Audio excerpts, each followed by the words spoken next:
Really warm welcome to Chris Hedges.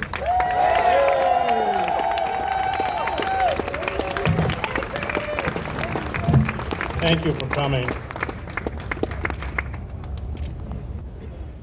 Merrick Garland and those who work in the Department of Justice are the puppets, not the puppet masters. They are the facade, the fiction, that the long-standing persecution of Julian Assange has something to do with justice. Like the High Court in London, they carry out an elaborate judicial pantomime. They debate arcane legal nuances to distract from the Dickensian farce where a man who has not committed a crime, who is not a U.S. citizen, can be extradited under the Espionage Act and sentenced to life in prison for the most courageous and consequential journalism of our generation.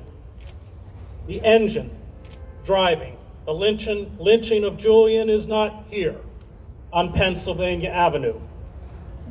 It is in Langley, Virginia, located at a complex we will never be allowed to surround the Central Intelligence Agency. It is driven by a secretive interstate, one where we do not count, in the mad pursuit of empire and ruthless exploitation. Because the machine of this modern Leviathan was exposed by Julian and WikiLeaks, the machine demands revenge. The United States has undergone a corporate coup d'etat in slow motion.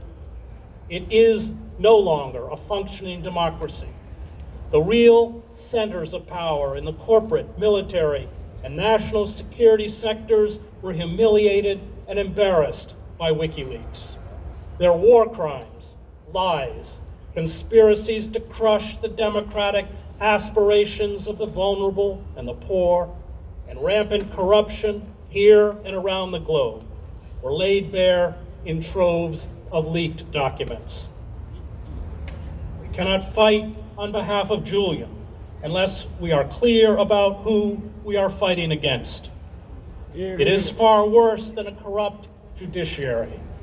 The global billionaire class who have orchestrated a social inequality rivaled by pharaonic Egypt has internally seized all of the levers of power and made us the most spied upon, monitored, watched, and photographed population in human history. When the government watches you 24 hours a day, you cannot use the word liberty. This is the relationship between a master and a slave. Julian was long a target, of course. When WikiLeaks published the documents known as Vault 7, which exposed the hacking tools the CIA uses to monitor our phones, televisions, and even cars, he and journalism itself was condemned to crucifixion. The object is to shut down any investigation into the inner workings of power that might hold the ruling class accountable for its crimes, eradicate public opinion, and replace it with a cant fed to the mob. I spent 2 decades as a foreign correspondent on the outer reaches of empire in Latin America, Africa, the Middle East, and the Balkans. I am acutely aware of the savagery of empire, how the brutal tools of repression are first tested on those Franz Fanon called the wretched of the earth. Wholesale surveillance, torture, coups, black sites, black propaganda, militarized police, militarized drones, assassinations, wars. Once perfected on people of color overseas, these tools migrate back to the homeland. By hollowing out our country from the inside through deindustrialization, austerity, deregulation, wage stagnation, the abolition of unions, massive expenditures on war and intelligence, a refusal to address the climate emergency, and a virtual tax boycott for the richest individuals and corporations. These predators intend to keep us in bondage, victims of a corporate neo-feudalism, and they have perfected their instruments of Orwellian control. The tyranny imposed on others is now imposed on us. From its inception, the CIA carried out assassinations, coups, torture, and illegal spying and abuse, including on that of U.S. citizens. Activities exposed in 1975 by the Church Committee hearings in the Senate and the Pike Committee hearings in the House. All these crimes, especially after the attacks of 9/11, have returned with a vengeance. The CIA is a rogue and unaccountable paramilitary organization with its own armed units and drone program, death squads, and a vast archipelago of global black sites where kidnapped victims are tortured and disappear. The U.S. allocates a secret black budget of $50 billion a year to hide multiple types of clandestine projects carried out by the National Security Agency, the CIA, and other intelligence agencies, usually beyond the scrutiny of Congress. The CIA has a well-oiled apparatus to kidnap, torture, and assassinate targets around the globe, which is why, since it had already set up a system of 24-hour video surveillance of Julian in the Ecuadorian embassy in London, it quite naturally discussed kidnapping and assassinating him. That is its business. Senator Frank Church, after examining the heavily redacted CIA documents released to his committee, defined the CIA's covert activity, and I quote, as a semantic disguise for murder, coercion, blackmail, bribery, the spreading of lies, and consorting with known torturers and international terrorists.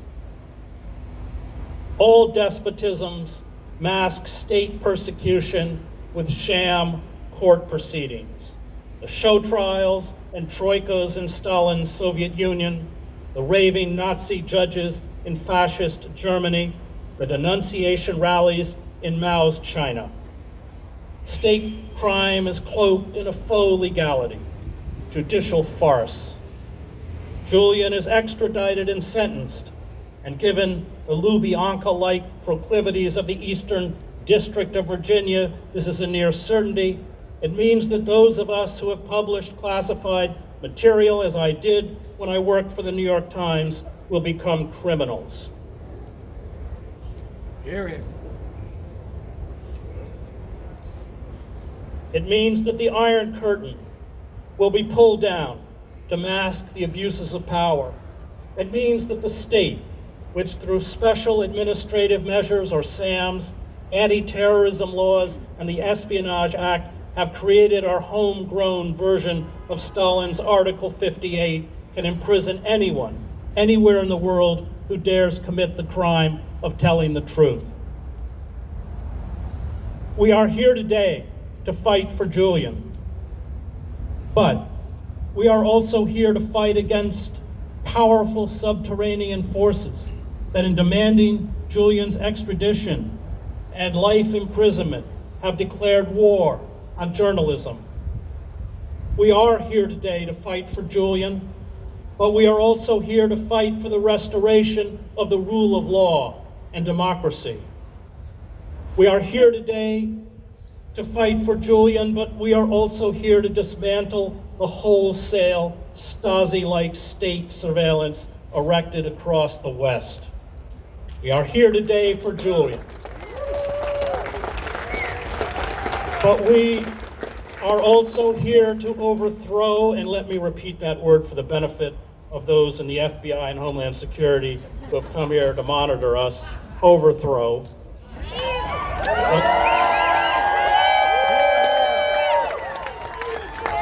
the corporate state and create a government of the people, by the people, and for the people that will cherish rather than persecute the best among us.